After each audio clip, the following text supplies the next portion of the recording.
জান্নাতের দরজা খোলা থাকে এবং জাহান্নামের দরজা বন্ধ থাকে। ভাই সাহেব আরেকটি হাদিস বলতে ভুলে গেছেন। সেই ৩০ দিনের রমজানের মধ্যে যদি কোনো হিন্দু মারা যায় তাহলে সে কোথায় যাবে? দ্বিতীয় প্রশ্নটি আরও জটিল।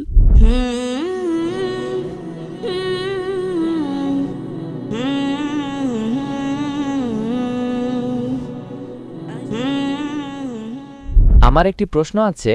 আমি শুনেছি যে রমজান মাসে ৩০ দিন জান্নাতের দরজা খোলা থাকে এবং জাহান্নামের দরজা বন্ধ থাকে, কিন্তু সেই ৩০ দিনের রমজানের মধ্যে যদি কোনো হিন্দু মারা যায় তাহলে সে কোথায় যাবে? ভাই সাহেব খুব ভালো এবং সঠিক প্রশ্ন করেছেন। প্রশ্নকে কখনো ভুল বলা উচিত নয়, ভুল বললে তা প্রমাণ করতে হয়। ভাই সাহেবের প্রশ্নটি হলো, তিনি হাদিসের উদাহরণ দিচ্ছেন। অনেক হাদিস আছে আল্লাহ রাসূল সাল্লাল্লাহু আলাইহি ওয়াসাল্লামের, বুখারী এবং অন্যান্য হাদিস আছে যে রমজানে আল্লাহ সুবহানাহু ওয়া তাআলা জান্নাতের দরজা খুলে দেন এবং জাহান্নামের দরজা বন্ধ করে দেন। ভাই সাহেব আরেকটি হাদিস বলতে ভুলে গেছেন যে শয়তানও বন্দী থাকে। তো তিনটি বিষয় একসাথে, আল্লাহ সুবহানাহু ওয়া তাআলা শয়তানকে বন্দী করেন। তো ভাইয়ের প্রশ্ন হলো, যদি রমজানে ৩০ দিনের মধ্যে কোনো হিন্দু মারা যায় তাহলে সে কোথায় যাবে? অনেকে প্রশ্ন করে, শয়তান শিকলে বাঁধা থাকে, শৃঙ্খলবদ্ধ, কড়া, হাত কড়া তো বলতে পারবো না, কড়া কড়া শিকলে বাঁধা। শয়তান শিকলে বাঁধা থাকে, তবুও আমরা দেখি গুনাহ হচ্ছে। যদিও রমজানে গুনাহ কম হয়, তবু গুনাহ তো হয়, তাই না? তো শয়তান শিকলে বাঁধা থাকে, তাহলে গুনাহ কেন হয়? এটাও একটা প্রশ্ন কি না?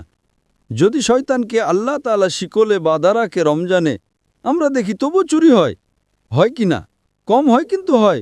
তবু লোকেরা মদ্যপান করে, কম পান করে। যখন শয়তান শিকলে বাঁধা, তবে কেন এই ভুল হয়? কিভাবে এই গুনাহ হয়?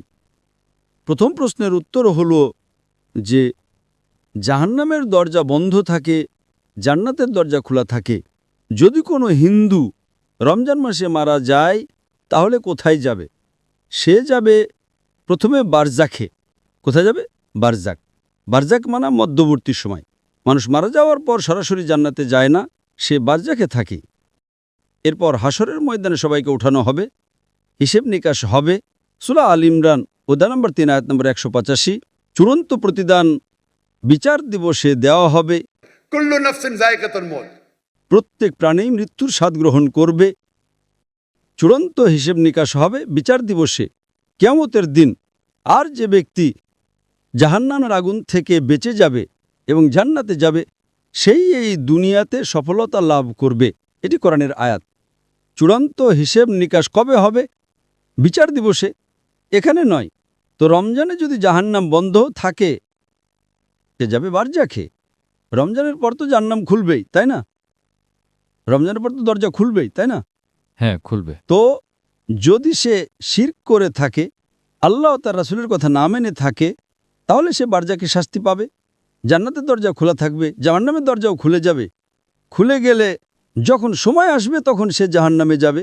একদম। এই প্রশ্নটা তো সহজ ছিল। দ্বিতীয় প্রশ্নটি আরও জটিল। যদি শয়তান শিকলে বাঁধা থাকে তাহলে ভুল কাজ কিভাবে হয়? তারপরও তো গুনাহ হয়, যদিও কম হয়। আপনি যদি যাচাই করেন দেখবেন রমজানে গুনাহ কমে যায়। আমি একটা যাচাই করেছিলাম, যখন শয়তান শিকলে বাঁধা থাকে তারপরেও কিভাবে গুনাহ হয়। আর এই প্রশ্ন আমাকে খুব চিন্তিত করত।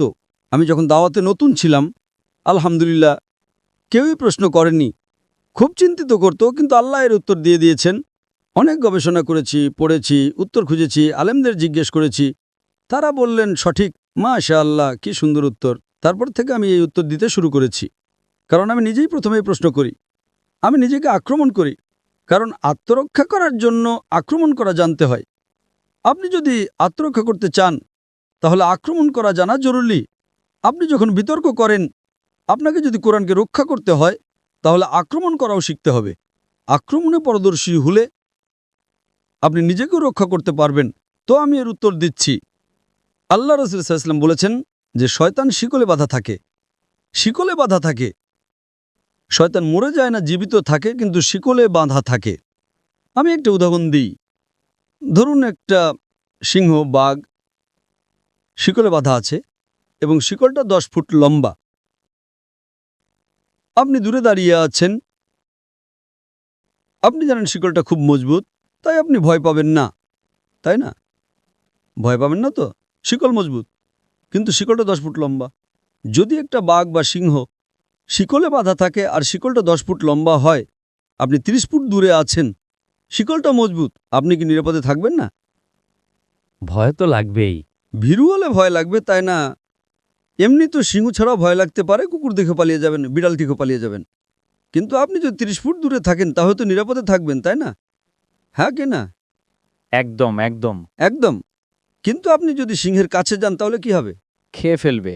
হ্যাঁ, তো আল্লাহ রসুল সাল্লাল্লাহু আলাইহি ওয়াসাল্লাম যখন বলেন যে রমজানে শয়তান শিকলে বাঁধা থাকে, এর মানে হলো আপনি শয়তানের কাছে যাবেন না। ঠিক। আপনি রমজানে বলবেন, না আমি জুয়ার আড্ডায় যাব, রমজান মাস আমি মদের দোকানে যাব, তাহলে দোষটা কার? আপনার। তাই রমজানে শয়তানের শক্তি কমে যায়, কিন্তু শয়তান মরে যায় না। শিকলে বাঁধা থাকে মানে আপনি যদি দূরে থাকেন তবে নিরাপদ, কিন্তু আপনি যদি সিংহের মুখে হাত দেন, সে শিকলে থাকলেও তো আপনাকে খেয়ে ফেলবে, তাই না? একদম। তো রমজানে আপনার জন্য গুনাহ থেকে দূরে থাকা সহজ, কিন্তু অসম্ভব নয়। রমজানে প্রায়শই আমরা আল্লাহর সাহায্য পাই, কিন্তু আপনি যদি বলেন, না আমি মদের আড্ডায় যাব, পিকচার দেখব, আমি ব্লু ফিল্ম দেখব, তাহলে তো সমস্যা হবে, তাই না? তো রমজানের শয়তানের প্রভাব কমে যায়, কারণ সে শিকলে বাঁধা থাকে। আপনি তার কাছে গেলে, তার মুখে হাত দিলে সে আপনাকে খেয়ে ফেলবে, তখন আপনি গুনাহ করবেন। তো এটা হলো যুক্তিসঙ্গত উত্তর। সঠিক উত্তর তো আল্লাহই জানেন। এটা একটা যুক্তিসঙ্গত উত্তর, হাদিস ঠিকই আছে, কিন্তু এর মানে হলো আপনাকে আরও বেশি মনোযোগ দিতে হবে এবং রমজানে আল্লাহর ইবাদত করার জন্য আপনার কাছে আরও বেশি সময় আছে। আশা করি উত্তরটা পেয়েছেন।